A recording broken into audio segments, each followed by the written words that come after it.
नमस्कार दोस्तों, आप सभी का स्वागत है हमारे YouTube चैनल एग्जाम नॉलेज। तो चलिए फिर आज हम शुरुआत करते हैं। अभी पिछले 1-2 दिन से थोड़ा सा हम बाहर चले गए थे, इस वजह से करंट अफेयर अपलोड नहीं कर पाए, डिले हो गया 2-3 दिन का। तो चलिए अब आज से फिर कंटिन्यू रहेगा। तो आज जो हम पढ़ेंगे करंट अफेयर होगा, आज जो करंट अफेयर है वो 14 अप्रैल का है। तो 14 अप्रैल हमारे लिए क्यों महत्वपूर्ण है ये भी जानने की पूरी कोशिश की जाएगी कि क्यों महत्वपूर्ण है। और हर साल 14 अप्रैल को जैसा कि आप सबको पता है कि डॉक्टर भीमराव अंबेडकर की जयंती मनाई जाती है। ठीक है, तो कौन सी जयंती है, कौन सी जयंती का ईयर है और इनका जन्म कब हुआ था, तो इस चीज़ पे हम आज चर्चा करते हैं। ठीक है, तो जैसा कि पहला जो हमारा है कि डॉक्टर भीमराव अंबेडकर की जो जयंती है वो इस बार कौन सी जयंती है, 135वीं जयंती है। ठीक है, 135वीं जयंती है। तो आज आज क्या है कि आज 14 अप्रैल है, तो 14 अप्रैल में आज गस्टेड छुट्टी है। ठीक है, तो आज देश भर में संविधान निर्माता बाबा साहब भीमराव अंबेडकर की 135वीं जयंती मनाई जा रही है। जो राष्ट्रपति और प्रधानमंत्री सांसद भवन परिसर में श्रद्धांजलि अर्पित करेंगे। यह दिन जो होता है यह समानता दिवस, ठीक है, समानता दिवस और ज्ञान दिवस के रूप में मनाया जाता है। ठीक है, किस रूप में मनाया जाता है, ये एक समानता दिवस और ज्ञान दिवस के रूप में मनाया जाता है। ये चीज़ आप लोग को याद रखना है। तो आज क्या है कि बाबा साहब डॉक्टर भीमराव अंबेडकर की जो जयंती है वो 135वीं जयंती है। और आज राष्ट्रपति और प्रधानमंत्री सांसद भवन परिसर में उन्हें श्रद्धांजलि अर्पित करेंगे। और ये जो आज का यह जो दिन है वो एक समानता दिवस और ज्ञान दिवस के रूप में मनाया जाता है। ठीक है, तो इनका जो जन्म हुआ था वो 1891 में हुआ था। तो इनका जो कुछ अगर हम देखते हैं कि डॉक्टर भीमराव अंबेडकर जो है ये एक संविधान निर्माता हैं, यानी कि इन्होंने क्या किया, संविधान को लिखा था। ठीक है, तो अब हम बढ़ते हैं नेक्स्ट जो है कि बैसाखी और विभिन्न राज्यों में नववर्ष का उत्सव। ठीक है, बैसाखी और विभिन्न राज्यों में नववर्ष का उत्सव। आज जो है, आज एक बैसाखी का पर्व है और ये पर्व जो होता है ये हर्षोल्लास के साथ मनाया जाता है। इसी के साथ अगर हम बात करें जैसे कि भारत के विभिन्न हिस्सों में नववर्ष की शुरुआत हुई, जैसे कि केरल में बिशु, बंगाल में पोइला बैसाख और आसाम में बोहगा। ठीक है, तो जैसे कि बात करते हैं आज जो है, आज बैसाखी का हर्षोल्लास के साथ मनाया जा रहा है। इसी के साथ भारत के विभिन्न हिस्सों में, ठीक है, यानी कि भारत के विभिन्न हिस्सों में नव वर्ष की शुरुआत हुई। जैसे कि अगर हम बात करें केरल में बिशु, बंगाल में पोइला बैसाख और आसाम में बोहाग बिहू। ठीक है, तो भारत के विभिन्न हिस्सों में क्या है कि आज जो है एक बैसाखी नववर्ष के रूप में मनाया जा रहा है। तो ये जो क्या होता है, नववर्ष का आज जो है वो उत्सव के रूप में मनाया जा रहा है। अब हम बात करते हैं जैसे कि हाल ही में अभी आपने सुना होगा कि जो एक दिग्गज गायिका थी उनका हाल ही में निधन हो गया। तो वो जो गायिका थी वो थी आशा भोसले। ठीक है, आशा भोसले। अगर हम बात करते हैं, ये एक भारतीय संगीत में इनका एक अद्भुत प्रचलन था और इन्होंने बहुत ही अच्छे अच्छे गाने गाए हैं। और इनका अगर देखें तो ये सूरी एक सामग्री के रूप में जाना जाता है। और इनका जो बात करते हैं जैसे कि भारतीय संगीत की जगत की सुर सामग्री थी। ठीक है, यानी जो भारतीय जगत की थी वो सुर सामग्री थी। आशा भोसले का जो वर्ष था, बात करते हैं 92 वर्ष में इनका निधन हो गया। ठीक है, 92 वर्ष, यानी कि ये 92 साल की हो गई थी। तो 92 साल की उम्र में इनका निधन हुआ।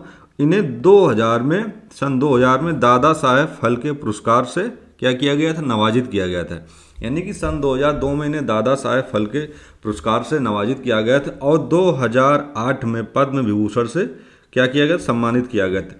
यह संगीत के एक स्वर्ण युग का क्या है, अंत है। यानी कि अगर हम बात करते हैं जैसे संगीत युग है, ये आशा भोसले का निधन होने के बाद एक संगीत जो स्वर्ण युग था उसका क्या हो गया, एक अंत हो गया। यानी कि अब जो है कि आशा भोसले का कोई स्थान नहीं ले सकता, क्योंकि 92 वर्ष में इनका निधन हो गया।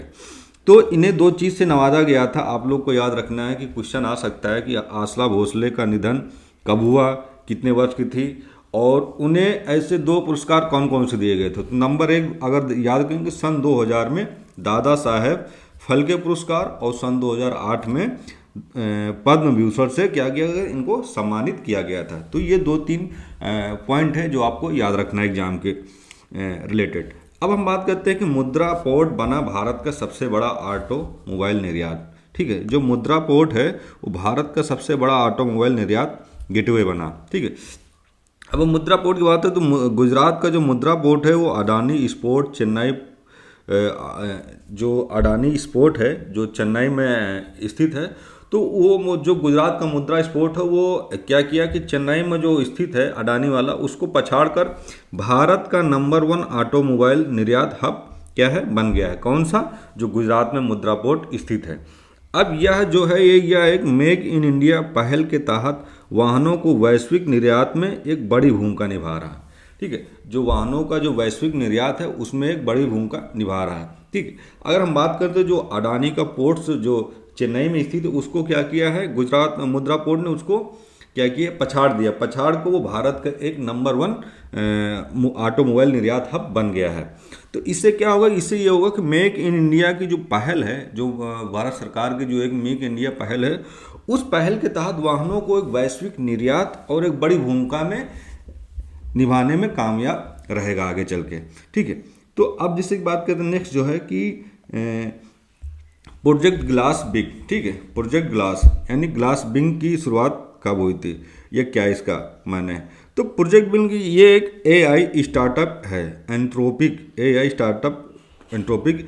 ये जो होता है ये एक साइबर सुरक्षा के लिए एक प्रोजेक्ट ग्लास बिग होता है लॉन्च। इसका उद्देश्य यह है कि एआई का उपयोग करके सॉफ्टवेयर और महत्वपूर्ण बुनियादी ढांचे में मौजूद सुरक्षा खामियों को क्या करना है, वल्नरेबिलिटीज की पहचान करना है। ठीक है, तो इसका जो काम होगा वो होगा साइबर सुरक्षा के लिए प्रोजेक्ट ग्लास बिग लॉन्च करना, और इसका उद्देश्य है कि एआई का उपयोग करके सॉफ्टवेयर और महत्वपूर्ण बुनियादी ढांचों में क्या करना है, एक सुरक्षा को एक मजबूती देना है, यानी कि मजबूती की एक बुनियादी के रूप में काम करना। ठीक है, तो ये खामियां यानी कि वल्नरेबिलिटीज की पहचान करना। ठीक है, वल्नरेबिलिटीज की पहचान करना।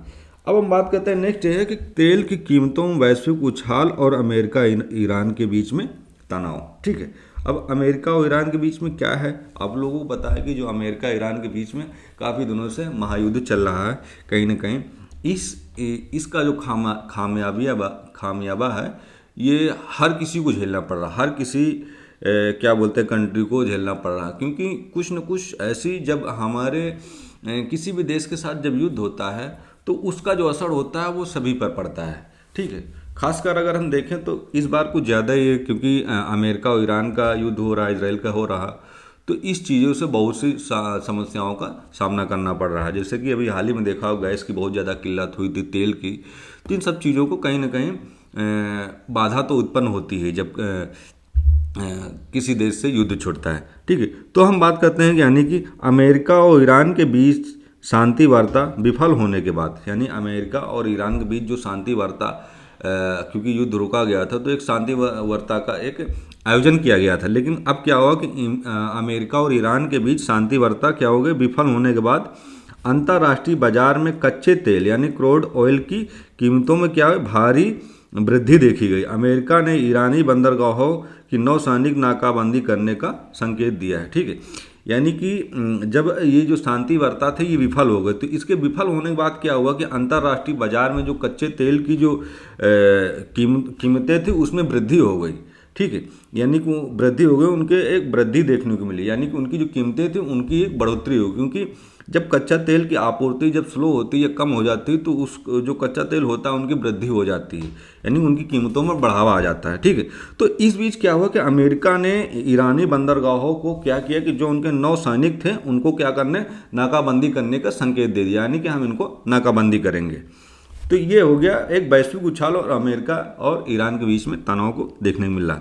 अब हम बात करते हैं कि तेलंगाना बना पूरी तरह नक्सल मुक्त राज्य। जो तेलंगाना राज्य है वो क्या हुआ, अभी तक नक्सलवाद का जो क्षेत्र देखा जाता था तो वो तेलंगाना में रहता था, लेकिन अब क्या हुआ कि जो तेलंगाना है वो पूरी तरह से नक्सल मुक्त राज्य हो गया है। ठीक है, यानी कि पूरी तरह से नक्सल मुक्त तेलंगाना राज्य हो गया है।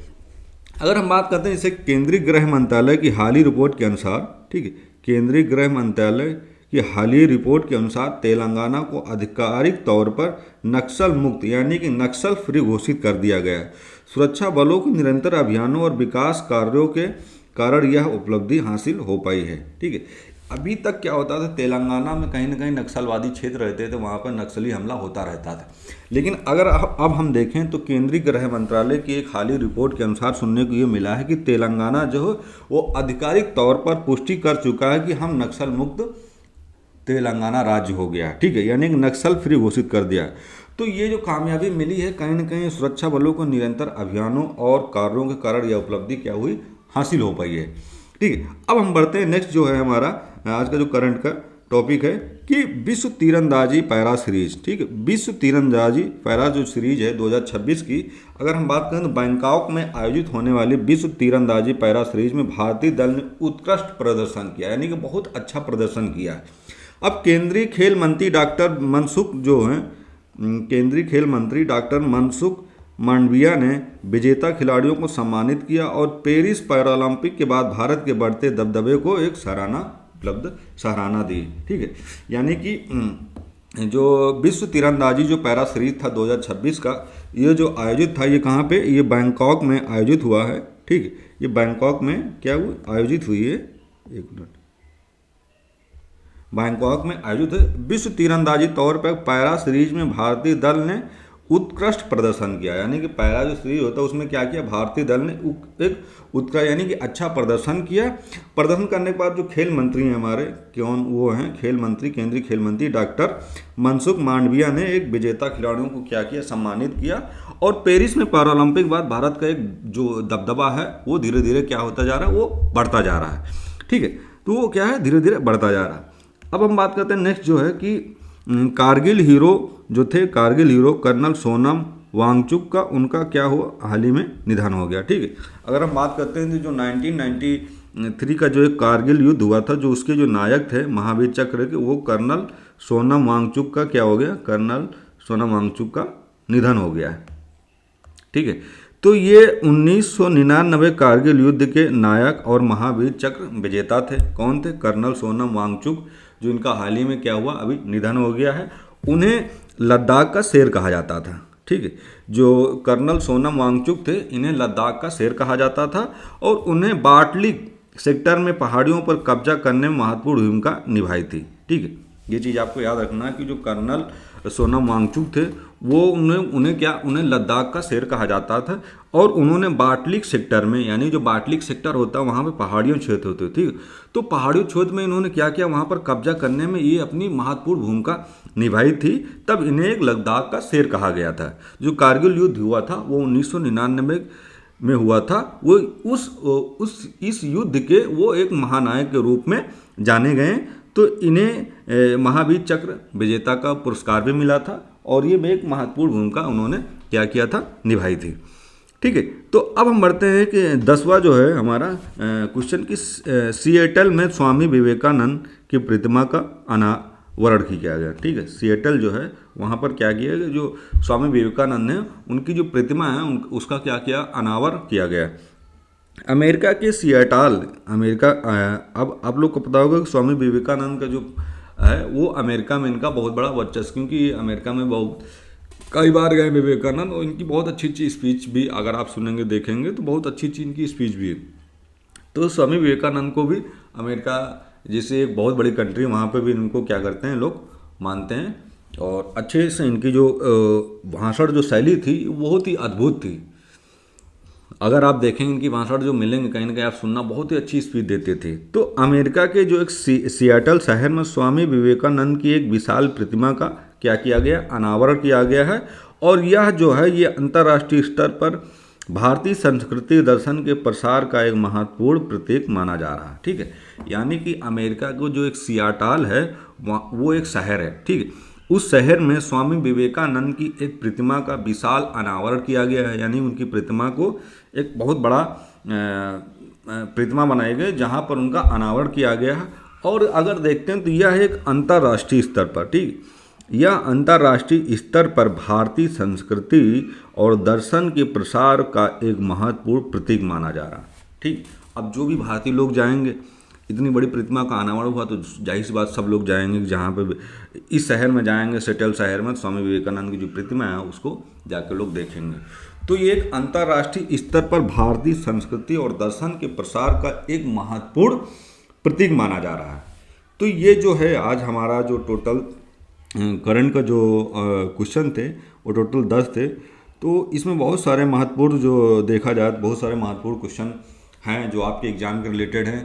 तो प्लीज़ आप लोगों से रिक्वेस्ट है कि आप लोग प्लीज़ लाइक करिए, सब्सक्राइब करिए, कमेंट करके भी आप बताइए कैसा लग रहा है आपको हमारी क्लासेस, और भी चीज़ें हम जो बहुत अच्छा बेहतर कर सकें। आपके कमेंट से, आपके सब्सक्राइब से, आपके लाइक से हमारा जो एक मोटिवेशन बढ़ता है कि हाँ चलो कुछ ना कुछ रिस्पॉन्स मिल रहा है हमें, ठीक है। तो आप लोग ऐसे हमारा सपोर्ट करते रहिए। फिर हम मिलेंगे एक नेक्स्ट टॉपिक के साथ। जय हिंद, जय भारत।